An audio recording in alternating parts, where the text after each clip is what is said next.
அருட்பெருஞ்சோதி அருட்பெருஞ்சோதி தனிப்பெரும் கருணை அருட்பெருஞ்சோதி.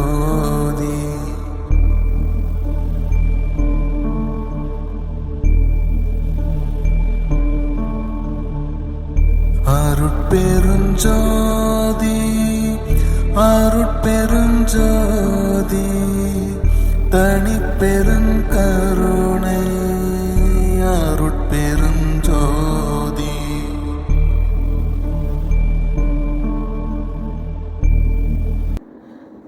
நமஸ்காரம். அஷ்டபிருந்தா கோயம்புத்தூர்ல இருந்து சின்ன ஒரு டாபிக் மனசில் பட்டுது, உடனே உங்ககிட்ட ஷேர் பண்ணினோம் அப்படிங்கிறதுனால தான் இந்த வீடியோ. ஆனால் ரொம்ப ரொம்ப ரொம்ப ரொம்ப அவசியமானது, அத்தியாவசியமானது, ஒவ்வொருத்தரும் தெரிஞ்சுக்க வேண்டியது. என்ன அப்படின்னா, சமையல் கட்டில் தேங்காய் துருவிட்டு இருக்கேன், அவ்வளோதான். உங்களுக்கு தெரியல, அந்த எலக்ட்ரிக்கல் தேங்காய் துருவுற மிஷின் இப்படி மேலே வச்சுருந்தா உள்ள அந்த தேங்காய் துருவி பிளேடு இருக்கும், இப்படி மேலே வச்சு ரோல் பண்ணால் தேங்காய் துருவும். சாதாரண ஒரு விஷயம். அந்த தேங்காய் துருவிட்டு இருக்கும்போது, தேங்காய் நான் துருவிட்டு இருக்கேன், என் கை அதை தான் பண்ணுது.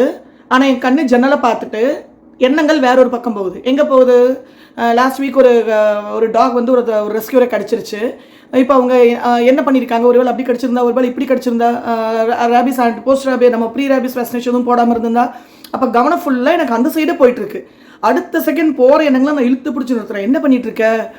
தேங்காய் இங்கே துருவிட்டு இருக்க. உங்கள் கவனம் தேங்காய் துருவுறதுல இல்லாமல் இதுக்கு எங்கேயோ போயிட்டுருக்கு. இதுதான் சந்திரன். சந்திரனை பற்றி நம்ம ரொம்ப ரொம்ப ரொம்ப ரொம்ப ரொம்ப தெரிஞ்சுக்க வேண்டிய விஷயம் இதுதான். The most dangerous planet energy Chandran தான். நம்ம எல்லாரும் கேதுவை தான் சொல்லுவோம். ராகு கேதுனா தான் ஒரு கிளி, சனினா தான் ஒரு கிளி. உண்மையிலேயே நம்ம பயப்பட வேண்டிய கிரகம், எல்லாத்த விட அதிகமாக பயப்பட வேண்டிய ஒரு எனர்ஜி யார் அப்படின்னா சந்திரனோட எனர்ஜி மட்டும்தான். ஏன் அப்படின்னா, ராகு கேதுவெல்லாம் நம்ம அந்த லைட் ஏதோ டைரக்டே இருக்குது. ராகு கேதுவெல்லாம் பார்த்தீங்கன்னா நம்ம தசாபுத்தி ஓட மெர்ஜ் பண்ணி கோச்சாரத்தோட மெர்ஜ் பண்ணுறோம். சந்திரன் டெய்லி ஒவ்வொரு நாளும் ஒவ்வொரு பாதத்தை சந்திரன் கடக்கும் போதும் அது ஒரு வேலையை செஞ்சுட்டு போகும். சந்திரனோட கன்சர்ன் இல்லாமல் ஒரு விஷயம் நடக்காது. நேற்று கூட ஒரு வீடியோவில் நான் சொன்னேன், தெரியாமல் நம்ம எந்த ஒரு தப்பையும் செய்ய முடியாது, தெரியாமல் எந்த ஒரு நல்லதையும் செய்ய முடியாது. ஒரு நல்லதை செய்யணும்னாலும் ஒரு தவறை செய்யணும்னாலும் நம்ம தெரிஞ்சே மட்டும்தான் செய்கிறோம். அதோட பக்க விளைவுகள் என்னவா இருக்கும், நல்லவையாக இருக்குமா கெட்டவையாக இருக்குமா தெரியாமல் நம்ம செய்யறதுக்கு நம்ம சித்தம் கலங்கியவர்கள் அல்ல. புத்தி சுவாதீனம் உள்ள எந்த ஒரு நபரும் தெரியாமல் ஒரு தப்பை செஞ்சுட்டேன்னு சொன்னால் நம்பாதீங்க, நான் சொன்னாலும் நம்பாதீங்க. தெரியாமல் ஒருத்தர் ஒரு விஷயத்தை செய்யணும் அப்படின்னா ஐந்தறிவு ஜீவராசிகளாக இருக்கணும், இல்லைன்னா சித்தம் கலங்கியவர்களாக இருக்கணும், புத்தி சுவாதீனம் இல்லாதவர்களாக இருக்கணும். அதுக்கு முக்கியமான காரகர்த்தா யாரு அப்படின்னா சந்திரன். வாழ்க்கையில் நமக்கு ஒரு நல்லது நடக்கணும், ஒரு கெட்டது நடக்கணும், ஒரு சுப விஷயங்கள் நடக்கணும், ஒரு துர்சம்பவம் நடக்கணும் அப்படின்னா கண்ணிமிக்கிற நேரத்துக்குள்ளேயே அந்த கண்ணிமிக்கும் நொடி தான் சந்திரனோட வேலை. நீங்கள் அந்த தேங்காய் துருவுற டைமில் நான் கொஞ்சம் அசால்ட்டாக இருந்து எங்கே வேறு எங்கேயாவது போய் நான் கையை துருவி இருந்தேன்னா, கார் ஓட்டும் போது ட்ரைவிங்கில் இருக்கும்போது ஒரு செகண்ட் கன்சிமிட்டர் நேரத்தில் நான் எங்கே வேறு எங்கேயாவது போயிட்டு முன்னால் நான் பிளாங்காக இருந்தேன்னா, இந்த வேலையை செய்வதற்கு நம்ம வாழ்க்கையில் ஒரு முக்கியமான முடிவு எடுக்கிறதுக்கோ, நம்ம ரியாக்ட் பண்ணுறதுக்கோ, ஆக்ட் பண்ணுறதுக்கோ, துர்சம்பவங்கள் நடக்கிறதுக்கோ, இல்லை நம்ம தலையில் நம்மளே மண்ணலி போட்டுக்கிறதுக்கோ, ரிலேஷன்ஷிப்பை தவறாக கையாளுறதுக்கோ, ஒரு விஷயத்தை தவறாக முடிவெடுக்கிறதுக்கோ, ஆமான்னு சொல்ல வேண்டிய இடத்துல இல்லைன்னு சொல்ல வேண்டிய இடத்துல ஆமான்னு சொல்லி, இந்த எல்லா விஷயத்துக்கும் மூல காரணம் அல்பத்தனமான விஷயமா இருக்கும், ஆனால் வாழ்க்கையை புரட்டி போடுற விஷயமாக இருக்கும். அதுக்கு முழு காரணகர்த்தா சந்திரன். தசாபுத்தி கோச்சாரம் அதுக்கு ஒத்துழைக்கும். சிம்பிள். அதனால சந்திரனை எப்போ நம்ம கவனிச்சுக்கிட்டே இருக்கணும். சந்திரன் அப்படிங்கிறது யாரு? மேலே நம்ம பார்த்து அங்கே இருக்கிற சந்திரன் இல்லை, அங்கே இருக்கிற இந்த சந்திரனோட எனர்ஜி நமக்குள்ளே இருக்கும். சந்திரன் அப்படிங்கிறது தாட்ஸ், கவனம். இதுதான் நீங்கள் ஞாபகம் வச்சுக்கணும். ரெண்டு முக்கியமான விஷயம், நம்மளோட எண்ணங்கள், நம்மளோட தாட்ஸ், நம்மளோட சிந்தனை, நம்மளோட கான்சன்ட்ரேஷன். இதுதான் சந்திரன். Always watch this. நீங்கள் எதை பற்றி யோசிச்சுட்டு இருக்கீங்க? டிரைவிங்கில் போகும்போது சிலர் பார்த்தீங்கன்னா ட்ரைவ் பண்ணிட்டு இருப்பாங்க, ஆனால் அவங்க கவனம் வண்டியில் இருக்காது, கண்ணு நிலக்குத்தி பார்த்துட்டு இருப்பாங்க, வேற ஏதோ யோசிச்சுட்டு ட்ரைவ் பண்ணி கவனிக்கிறீங்களா? இப்படியே பண்ணிட்டு இருப்பாங்க. அந்த கண்ணு நிலக்குத்தி பார்த்துச்சுனாலே அவங்க கவனம் அங்கே இல்லைன்னு அர்த்தம். என்றைக்குமே நீங்கள் இதை அனுமதிக்காதீங்க. தேங்காய் துருவுறீங்களா, உங்கள் கவனம் தேங்காய் துருவுறதுல மட்டும்தான் இருக்கணும். மாவரைக்கிறீங்களா, கவனம் மாவரைக்கிறதுல மட்டும்தான் இருக்கும். வாகனம் ஓட்டுறீங்களா, கவனம் ஹார்ன் அடிக்கிறதுலையோ, கிளச்சிலையோ, பிரேக்லையோ, முன்னால் நிற்கிற வாகனங்களை பார்த்து மட்டும்தான் இருக்கணும். எத்தனை நிலைக்குத்தி நிற்கக்கூடாது. நிலைக்குத்தி நிற்குதுன்னா உங்கள் எண்ணங்கள், உங்கள் கவனம், உங்கள் கான்சன்ட்ரேஷன், உங்கள் சிந்தனை, உங்கள் தாட்ஸ் அங்கே இல்லைன்னு அர்த்தம். அங்கே உங்களோட தாட்ஸ் இல்லைன்னா அந்த வேலை எப்படி விளங்கும்? சாதாரண பல்லு தேய்க்கிற வேலையாக இருந்தாலும், பல்லு தேய்க்கிறீங்களா, அந்த செகண்ட் பல்லை பற்றி மட்டும் யோசிங்க. ஒரு உடம்புல வலி இருக்கா, அந்த டைம் அந்த வலியை பற்றி மட்டும் யோசிங்க. அந்த வலியில் போய் உங்கள் கவனத்தை நிலைநிறுத்துங்க. எங்கே வலிக்குது, எப்படி வலிக்குது, அந்த வலியோட தன்மை என்ன அப்படிங்கிறத நீங்கள் உணருங்க. ஒன்ஸ் நீங்கள் அங்கே கவனம் போக ஆரம்பிச்சிச்சுனாலே அந்த இடம் காஷியஸ் ஆக ஆரம்பிச்சிடும்.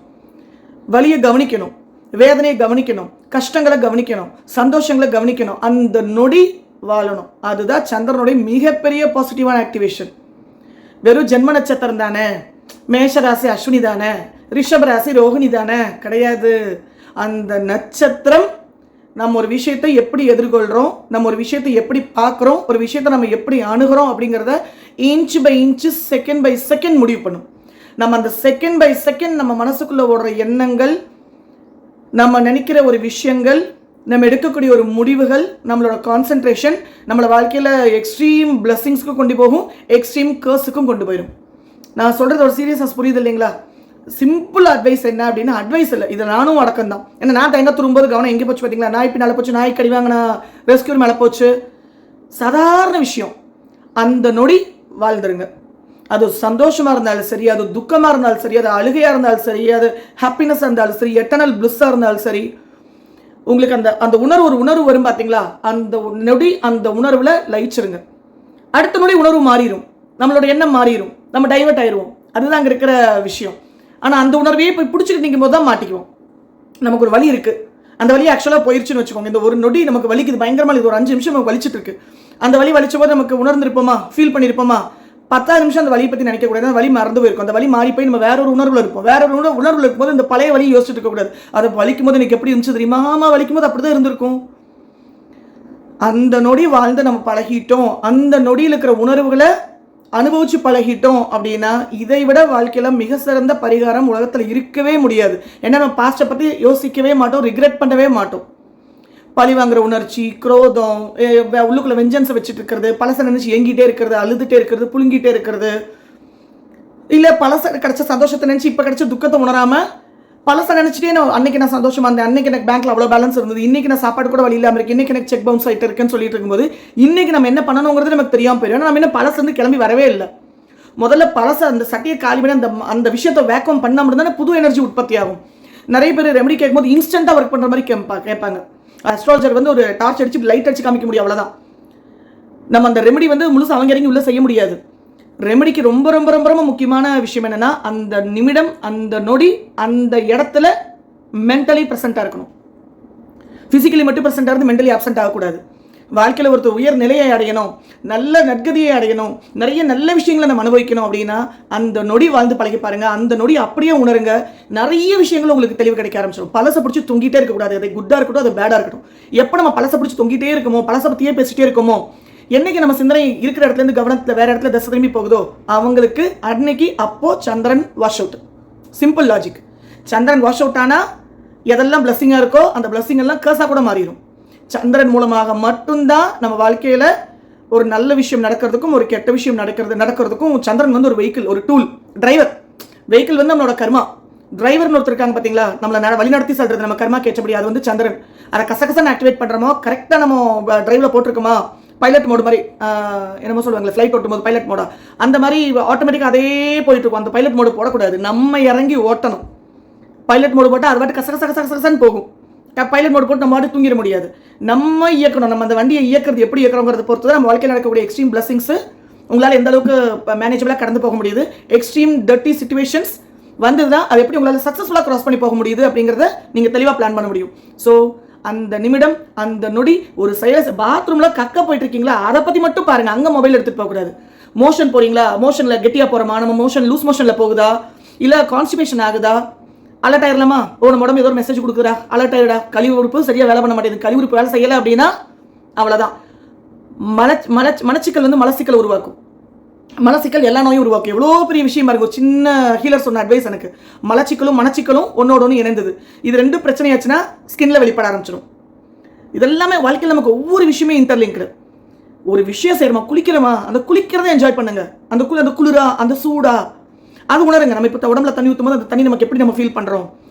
ஸோ எவ்ரி செகண்ட் எல்லாரும் ஈஸியாக சொல்லிட்டு போயிடலாம், அந்த நொடி வாழுங்க, அந்த நொடி வாழுங்க, அந்த நொடி வாழுங்கிறதுக்கு அர்த்தம் இதுதான். உண்மைதானா? எனக்கு புரிஞ்ச பாஷையில் எனக்கு புரிய வைக்க தெரிஞ்ச அளவுக்கு உங்களுக்கு புரிய வைக்க முயற்சி செஞ்சிருக்கேன், அவ்வளோதான். ஸோ எகெயின் சகல சௌபாகியங்களோட வாழ்க்கையில் மென்மேலும் உயர் நிலைகளை நீங்கள் அடைய குருவருளும் திருவருளும் என்னைக்கும் அருள் புரியட்டும், துணை நிற்கட்டும். எல்லா உயிர்களும் இன்புற்று வாழ்க, கொல்லா விரதம் குவளையமெங்கும் ஓங்குக. Love you all. Astro Branda again from Coimbatore. Stay blessed always, and always be safe under the universe guidance. Thank you.